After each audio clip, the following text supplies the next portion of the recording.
Hello मतदानाला सुरुवात झालेली आहे. मुश्री बोलतायत बघा. कशा पद्धतीने सर तिकडे घे. आपल्याला माहिती आहे की कागलला राष्ट्रवादी काँग्रेस आणि समजित घाटगे राजेंची शाहू आघाडी एकत्र आलेली आहे. वास्तविक प्रामुख्यानं 2 गट या कागल शहरामध्ये असल्यामुळं ही निवडणूक अतिशय मोठ्या मताधिक्यानं हे युती जिंकेल आणि मला वाटतं कागल शहराच्या विकासासाठी हे आम्ही टाकलेलं मोठं पाऊल आहे. जिल्ह्यातले काय एकंदरीतच वातावरण आता आहे. आता विशेष करून गडिंग्लज पण तुम्ही त्या ठिकाणी आता कागल, मुरगुड, गडिंग्लज माझ्या मतदारसंघातले आहेत. या तिन्ही ठिकाणी अतिशय वातावरण चांगलं आहे. तिन्ही राष्ट्रवादी काँग्रेस पक्षाचा नगराध्यक्ष आणि बहुमतानं नगरसेवक निवडून येतील. त्याशिवाय चंदगडमध्ये आम्ही आघाडी केलेली आहे. शिरोळ, कुरुंदवाड आणि जयसिंगपूरला आमची छत्रपती शाहू आघाडी आहे. त्याशिवाय हातकणंगले, हुपरीमध्ये राष्ट्रवादीनं पॅनल उभं केलेलं आहे. मला वाटतं सर्वात जास्त जागा आणि सर्वात जास्त नगराध्यक्ष हे राष्ट्रवादी काँग्रेस पक्षाचे या कोल्हापूर जिल्ह्यातून निवडून येतील. महायुतीचे आता येणार तिन्ही पक्षच आहेत ना. आता त्या तिन्ही पक्षाचे बहुतांशी सर्व नगराध्यक्ष येतील निवडून.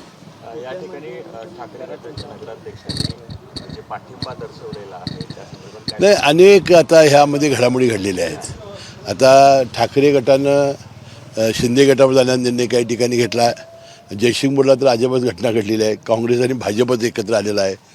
त्यामुळं हे म्हणजे पहिलं उदाहरण आहे देशातलं. साहेब, आज सकाळपासून खरं तर रांगा लावून मतदान करताना पाहायला मिळतंय.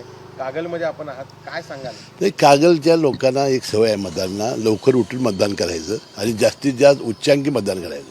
आजपर्यंत आमचं विधानसभेमध्ये अनेक नगरपालिकेमध्ये देशात उच्चांकी मतदान झालेलं आहे.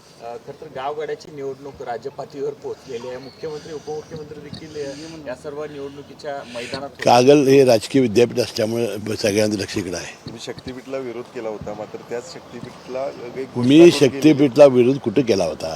पहिली जी लाईन होती ती जी आमच्या मतदारसंघातून आणि इकडून जाणार होती ती आता ती लाईन बदलत आहेत. त्यामुळे आमचा जो विरोध होता तो आमच्या मतदारसंघातल्या जाण्यामुळं. आता नक्की कशी जाणार आहे हे एकदा कळल्यानंतर पण मुख्यमंत्री महोदयांनी त्याच वेळा आम्हाला सांगितलं की बाबा तुम्हाला आणि शेतकऱ्यांना विश्वासात घेतल्याशिवाय आम्ही काही शक्तीपीठ मार्गाला हात घालणार नाही. म्हणजे तुर्तास आमचं ते संकट टळलेलं आहे. सत्ताधारी पैशाचा वारेमाप वापर करतायत अशा प्रकारचा आरोप.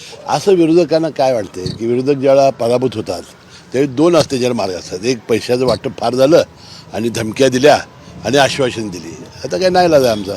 मराठी पंतप्रधानाची एक चर्चा चालू झालेली आहे. मराठी पंतप्रधान कुठचा होणार आणि अशा चर्चा आता हे मी गावगाड्याचा माणूस तुम्ही मला एकदम देशाला कुठं दिलं. नाही, गावगाड्याची निवडणूक राज्य पातळीवर पोहोचली हे अपेक्षित होतं तुम्हाला? कारण तुम्ही म्हटलं होतं ते गावगाड्याची निवडणूक लढवणं अवघड असतं, कार्यकर्त्यांना सांभाळावं. नाही ते खरं आहे ना. आणि नंतर ते हे बघा काय असतंय की अनेक कार्यकर्त्यांनी आपल्या जीवाचं रान केलं असतंय. अनेकांनी प्रयत्न केलेले असतात. स्वतः नगरसेवक म्हणून 5-5, 10-10 वर्ष ते प्रयत्न केले. यावेळेला 4-4.5 वर्ष निवडणुका झाल्या नाहीत. साहजिक आहे अपेक्षा असणं आणि त्यामध्ये प्रत्येकाला संधी देणं ही नेत्यांची कसरत असते. त्या अनुषंगाने मी बोललो होतो.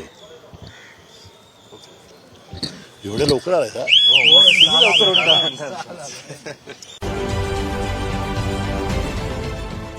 देश विदेशातील प्रत्येक घडामोडींचे लाईव्ह अपडेट मिळवण्यासाठी आता साम टीव्हीच्या सर्व सोशल मीडिया प्लॅटफॉर्मला लाईक, फॉलो आणि सबस्क्राईब करा.